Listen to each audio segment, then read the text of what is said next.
사사기 8장 1절에서 21절 말씀을 제가 읽도록 하겠습니다.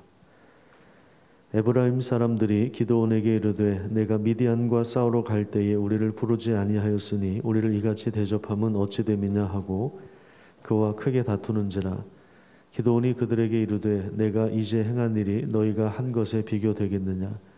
에브라임의 끝물 포도가 아비에셀의 만물 포도보다 낫지 아니하냐. 하나님이 미디안의 방백 오렙과 스앱을 너희 손에 넘겨주셨으니 내가 한 일이 어찌 능히 너희가 한 것에 비교되겠느냐 하니라. 기드온이 이 말을 하매 그때에 그들의 노여움이 풀리니라. 기드온과 그와 함께 한 자 300명이 요단강에 이르러 건너고 비록 피곤하나 추격하며 그가 숫곳 사람들에게 이르되 나를 따르는 백성이 피곤하니 청하건대 그들에게 떡덩이를 주라. 나는 미디안의 왕들인 세바와 살문나의 뒤를 추격하고 있노라 하니 숫곳의 방백들이 이르되 세바와 살문나의 손이 지금 내 손 안에 있다는 거냐. 어찌 우리가 내 군대에게 떡을 주겠느냐 하는지라. 기드온이 이르되 그러면 여호와께서 세바와 살문나를 내 손에 넘겨주신 후에 내가 들가시와 찔레로 너희 살을 찢으리라 하고 거기서 브누엘로 올라가서 그들에게도 그같이 구한즉 브누엘 사람들의 대답도 숫곳 사람들의 대답과 같은지라. 기드온이 또 브누엘 사람들에게 말하여 이르되 내가 평안히 돌아올 때에 이 망대를 헐리라 하니라. 이때에 세바와 살문나가 갈골에 있는데 동방 사람의 모든 군대 중에 칼든 자 12만 명이 죽었고 그 남은 15,000명 가량은 그들을 따라와서 거기에 있더라. 적군이 안심하고 있는 중에 기드온이 노바와 욕부하 동쪽 장막에 거주하는 자의 길로 올라가서 그 적전을 치니 세바와 살문나가 도망하는지라. 기드온이 그들의 뒤를 추격하여 미디안의 두 왕 세바와 살문나를 사로잡고 그 온 진영을 격파하니라. 요아스의 아들 기드온이 헤레스 비탈 전장에서 돌아오다가 숫곳 사람 중 한 소년을 잡아 그를 신문하매 그가 숫곳의 방백들과 장로들 77명을 그에게 적어준지라.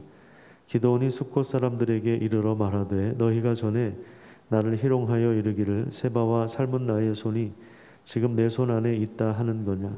어찌 우리가 내 피곤한 사람들에게 떡을 주겠느냐 한 그 세바와 살문나를 보라 하고 그 성읍의 장로들을 붙잡아 들가시와 찔레로 숫곳 사람들을 징벌하고 브누엘 망대를 헐며 그 성읍 사람들을 죽이니라.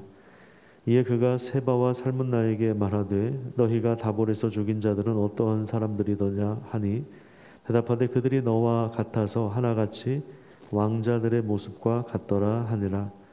그가 이르되 그들은 내 형제들이며 내 어머니의 아들들이니라. 여호와께서 살아계심을 두고 맹세하노니 너희가 만일 그들을 살렸더라면 나도 너희를 죽이지 아니하였으리라 하고 그의 맏아들 여델에게 이르되 일어나 그들을 죽이라 하였으나 그 소년이 그의 칼을 빼지 못하였으니 이는 아직 어려서 두려워함이었더라. 세바와 살문나가 이르되 내가 일어나 우리를 치라. 사람이 어떠하면 그의 힘도 그러하니라 하니 기드온이 일어나 세바와 살문나를 죽이고 그들의 낙타 목에 있던 초승달 장식들을 떼어서 가지니라. 아멘. 오늘도 하나님과 동행하면서 하나님의 전쟁에 참여하고 또 믿음으로 승리하시기를 축복합니다. 우리 인간이 가진 고질적인 죄성이 있는데요. 죄성으로 나타난 그 병폐 중에 하나가 뭐냐면 자신의 공로나 업적을 드러내서 자기 이름을 알리고 싶어 한다는 것입니다. 오늘 본문 1절에 보시면 북쪽 지파의 그 북쪽의 대표 지파라고 할 수 있는 에브라임 사람들이 기브온에게 이제 시비를 걸고 따지는 그런 장면이 나옵니다. 왜 처음부터 우리를 부르지 않았고 이 전쟁 가운데 함께 하지 않았느냐 이런 시비를 거는 겁니다. 사사기 7장 24절부터 25절에 보시면 기드온이 이제 늦게 이들에게 도움을 요청합니다. 그래서 오렙과 스앱이라고 하는 이 적군의 장군들을 처리했는데 사실 이 에브라임 사람들을 왜 불렀는가 하는 거에 대해서도 사실 좀 의문이 있습니다. 왜냐하면 하나님께서 300명으로 구원할 것이다 이렇게 말씀하셨거든요. 그러면 끝까지 이제 300명으로 싸웠으면 좋았을 텐데 늦게 에브라임 지파에게 동맹을 요구하고 이제 지원 사격을 요구하는 것입니다. 그러니까 에브라임 지파는 사실 이 늦게 참전을 했던 것이죠. 그런데 이제 전쟁에서 승리를 얻고 나서 보니까 에브라임 사람들이 왜 처음부터 우리를 부르지 않았느냐. 자, 이것은 자기들의 공로를 더 확대시켜서 더 많은 이 전리품을 얻고자 하는 그러한 마음도 하나 있고, 또 지금 기드온의 세력이 점점 더 강해져서 더 많은 권력을 차지하지 않을까라고 하는 어떤 그러한 그 시기심, 그러한 마음 때문에 지금 이렇게 시비를 걸고 있는 것입니다. 그러니까 지금 지파들끼리 갈등의 조짐이 보이기 시작하는 것이죠. 이에 대해서 기드온이 외교적인 수사력을 가지고 지혜로운 말로 대답을 합니다. 나의 공보다 에브라임 지파의 공로가 더 크다고 그들을 추켜 세우면서 그들을 인정하면서 이렇게 갈등을 마무리하고 있습니다. 독한 시기심과 또 경쟁에서 이기고자 하는 욕구와 남보다 나를 더 낮게 여기고 나를 드러내려고 하는 태도, 그리고 이제 공명심이라고 할 수 있는 자기가 공을 세워서 자기 이름을 드러내려고 하는 이 공명심은 공동체를 또 나라를 혼란에 빠뜨리게 되는 것입니다. 기드온은 전쟁이 다 끝나지 않은 그런 상황 속에서 숫곳과 브누엘 두 지역 사람들에게 지원과 도움을 요청합니다.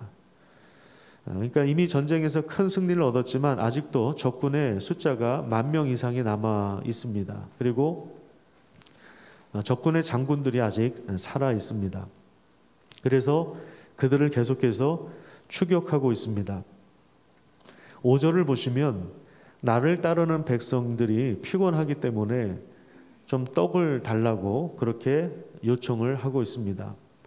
지금 기드온을 따르는 사람들은 배고프고 피곤하고 완전히 지친 상태입니다.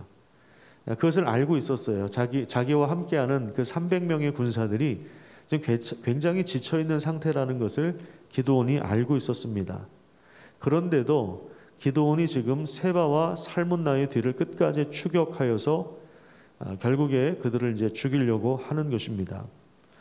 18절부터 보시면 세바와 살문나를 계속해서 지금 300명의 군사들이 피곤한 가운데서도 계속 추격전을 벌이는, 그래서 그들을 죽이는 그러한 동기를 우리가 보게 되는데 18절부터 보면 여기에 사적인 복수심이 개입되어 있다는 사실들을 보게 됩니다. 그러니까 지금 기드온은 이스라엘 공동체를 위하여 싸우는 것처럼 보입니다. 그런 명분을 가지고 있고 그런 면도 분명히 있을 겁니다.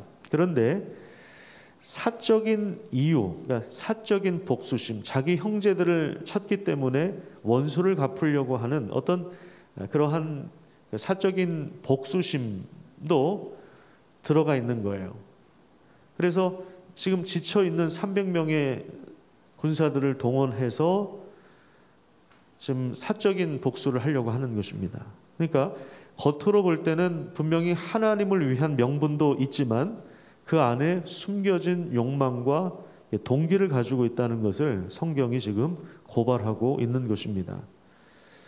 그러니까 이 과정에서 지금 이제 숫곳 사람들에게 우리가 지금 배가 고프니까 좀 먹을 것을 달라 그렇게 지원을 요청하지 않습니까? 그런데 이 숫곳 사람들도 그렇고 브누엘 사람들도 그렇고 정말 이 기드온이 끝까지 승리할 수 있을까에 대해서 반신반의했습니다.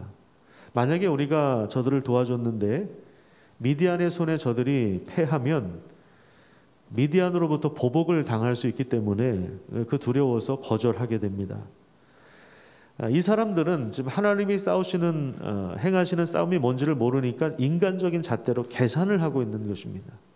계산을 하고 있어요. 내가 얘네들을 도와주는 게 유리한가, 유리하지 않나, 이걸 지금 계산을 하고 있는 거예요. 그러니까 숫곳과 분우엘 사람들도 사실은 문제이긴 해요. 그런데 기드온도 문제라는 거예요. 기드온의 처신도 문제가 되는 거예요. 15절 보시면 세바와 살문나를 사로잡고 온 진영을 격파하고 난 다음에 다시 이제 자기를 도와주지 않았던 숫곳 사람들을 찾아가서 전에 너네들이 나를 희롱했다 이렇게 이야기합니다. 희롱했다. 이건 굉장히 과잉 반응이고 주관적인 해석이에요. 그냥 떡을 주지 않았을 뿐이에요. 너네들이 정말 승리를 얻었느냐라고 하면서 그냥 떡을 주지 않았을 뿐인데 나를 희롱했다. 이런 식으로 좀 주관적으로 판단을 하는 그러한 모습, 어떤 감정이 개입되는 모습들을 보게 되는 것입니다.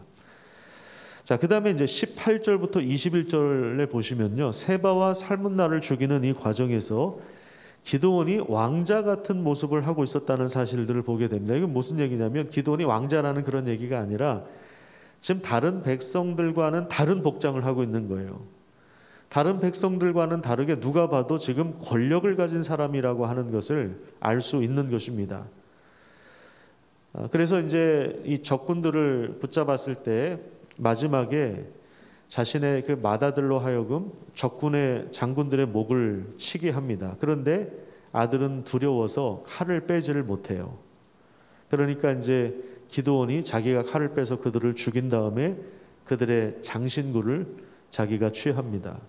지금 이런 장면들을 보면 기드온이 분명히 승리를 얻고 있지만 바람직하지 않은 장면들이 상당 부분 드러나고 있습니다. 승리를 거두는 과정 속에서 처음에 기드온, 하나님께서 처음에 이제 기드온을 부르실 때는 굉장히 좀 소심하고 내가 어떻게 하나님의 일을 할 수 있습니까? 하면서 그런 반응을 보였던 그런 기드온의 마음이 지금 상당히 변해 있었다는 사실들을 보게 됩니다. 변해 있다는 사실들을 보게 되는 거예요. 그러니까 권력의 맛을 본 거죠. 권력의 맛을 보면서 서서히 지금 맛이 가는 기드온이. 그래서 그는 공동체를 섬기는 자로 처음에는 선 것 같은데 나중에 시간이 지나고 나서 그들 위에 군림하여 그들 위에 다스리는 왕처럼 행동하고 있는 것입니다. 그래서 이 부분이 어떻게 문제가 되는지, 왜 이렇게 변질되는지 이 부분은 내일 다시 살펴보도록 할 텐데, 우리가 이 기드온 6장, 사사기 6장, 7장, 8장, 9장을 읽으면서 기드온을 부르시고 또 기드온이 하나님께 쓰임받는 그 과정을 보면서 그가 권력의 맛을 볼 때에 서서히 타락하고 있고 마지막에는 완전히 백성들을 혼란에 빠뜨리게 했던 그러한 죄를 범했다는 사실들을 보게 되는데, 이것을 통해서 우리가 분명하게 기억해야 될 건 뭐냐면 개인의 사사로운 일을 위하여서 하나님이 주신 권력과 은사와 은혜와 직분과 능력을 사용하면 그것은 공동체를 혼란에 빠뜨리게 할 수밖에 없다. 그 사회와 나라의 혼란을 가져올 수밖에 없다. 라는 교훈을 우리가 꼭 붙잡아야 합니다. 자, 우리 묵상 포인트 3가지를 정리해 보도록 하겠습니다. 첫 번째, 자신의 공로를 드러내려고 하는 마음은 갈등과 싸움을 낳습니다. 승리를 하고 나니까 왜 우리를 처음부터 부르지 않았느냐? 에브라임 지파가 그렇게 시비를 걸지 않습니까? 지금 내분이 일어나고 있는 거예요. 지파들 사이에서 내분이 일어나고 있는 거예요. 자, 두 번째, 기드온은 권력의 맛을 보면서 마치 왕처럼 행동하고 변질되어 가는 모습들을 보게 됩니다. 그 다음에 세 번째, 하나님이 주신 은혜를 사사로운 일에 남용하게 되면 그건 이제 불행의 씨앗이 되는 것입니다. 이 부분은 이제 내일 조금 더 구체적으로 살펴보도록 하겠습니다. 자, 우리 기도 제목을 한번 같이 읽도록 하겠습니다. 시작. 갈등과 보복을 낳는 마음, 권력을 주려는 마음을 버리고 섬기고 포용하게 하소서. 서구의 헌신적인 성도들이 신앙 때문에 박해를 받는 사례가 늘고 있다고 합니다.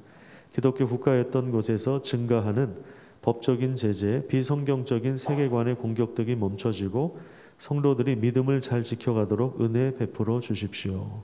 기도하겠습니다.